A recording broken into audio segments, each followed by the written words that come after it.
Yeah. Let's fire.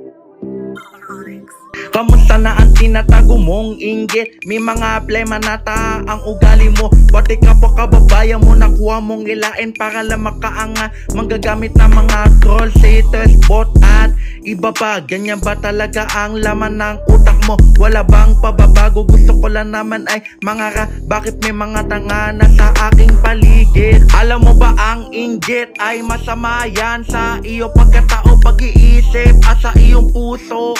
Di kita papatulan dahil sayang sa oras. Kung ako sa'yo, itigil mo na yan. Alisin ang galit, inggit, pagkamuhi. Dapat tayo mga Pinoy naghihilaan pataas, hindi hilaan pababa. Pagkakaisa ang ating kailangan, dahil ang tunay na kalaban ang gutom at kahirapan. Lahat ng bagay nadadaan sa kilos. Huwag mo iasa sa swerte ang pangarap mo, dahil mamalasing ka. Marami pa ako gusto gawin, marami pang gusto ako na makita umangat. Pasensya na kayo sa akin na yayabangan, nangangarap lang ako na mataas, pero mali pala yun.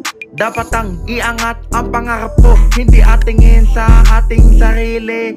Ganun pala dapat ang tamang gawin. Kaya kung ako sa'yo, wag la puro dasal. Dapat marunong kang kumiliw sa iyo minimit hit. Payo ko lang sa iyo kapatid, so God bless you.